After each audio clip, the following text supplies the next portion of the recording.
Most people think the interest in UFOs is limited to a few cranks. In fact, there are thousands of intelligent people who get together at international conferences all over the world to study them.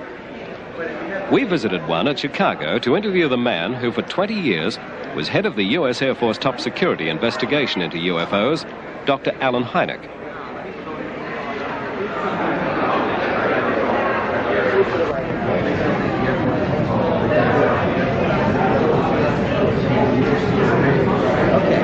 It's particularly heartening to me to see the rise of interest among scientists, and particularly astronomers, in the UFO problem. So it has often been said that, why don't astronomers see UFOs? As a matter of fact, they do.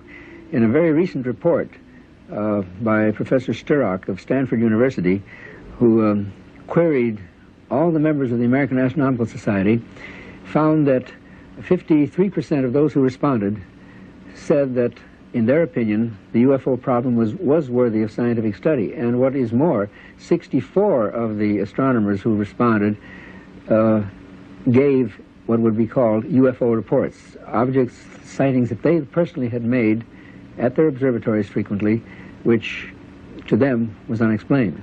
Dr. Hynek was officially researching UFOs for the U.S. Air Force and compiling a classified report known as Project Sign, later to become known as Project Blue Book.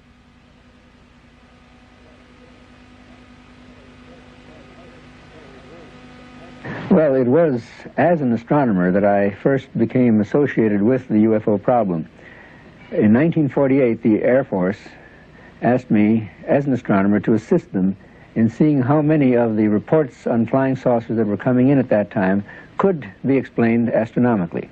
And one thing led to another, and I became scientific consultant to the Air Force and remained so for some 20 years. I started almost as a complete skeptic, because I thought the whole thing was a question of post-war nerves, but it was the persistence of the phenomenon, it refused to dry up and blow away, that finally led me to the belief that we had a real phenomenon to deal with. This year marks the 30th anniversary of the advent of the flying saucer, and that is a most unfortunate term, in my opinion, because it invites ridicule, it opens the door to a great deal of buffoonery and lampooning. It had a perfectly good history, because when Kenneth Arnold described the motions of the discs that he had seen, he said that it was like skipping a saucer over water. But some reporter thought that was a very clever term, and flying saucers were born. But it is really too bad, because it has caused a great deal of jokes and so forth. For instance, one common expression is that if you want to see a flying saucer, just goose the waitress. There is a shyness and a reluctance on the part of many witnesses, and understandably so, against reporting, because too many have been ridiculed and life has been made somewhat miserable for them. But at the Center for UFO Studies, both in the States and in Australia, it is our standard practice never to use a person's name without their specific permission. So if any of our viewers have what they feel is a valid UFO experience and have not reported it, by all means, I would say it is your scientific duty to report this, and with the assurance that your names will not be used without your permission. The CIA now would enter the picture by convening a panel of top scientists to examine the UFO phenomena. The CIA's concern was that recent waves of sightings might constitute a threat to our national security. The thinking was that the enemy could exploit UFOs as a decoy in the preparation for an attack on the United States. 5 outstanding scientists and various Air Force and CIA representatives were to meet on Wednesday, January 14th, 1953. Among the panel members was one associate member who was destined to have more experience with the UFO phenomena than any other American scientist to date, Dr. J. Allen Hynek, astrophysicist and head of the astronomy department of Northwestern University. I was called into the meeting on Thursday. The panel members were seated around this table.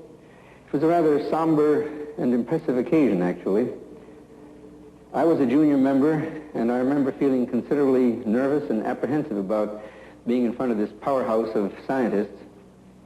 But then for the past 4 years, I had been scientific advisor to the U.S. Air Force on this very problem. There were two films that were of particular interest to the panel at that time.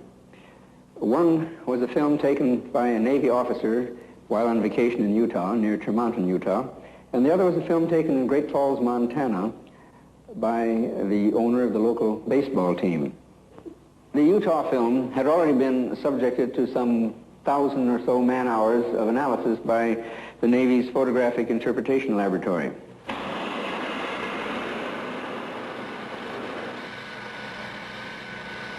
So the panel got up from their chairs and crouched around the wall to examine the films, and they asked to have the films run several times, as a matter of fact.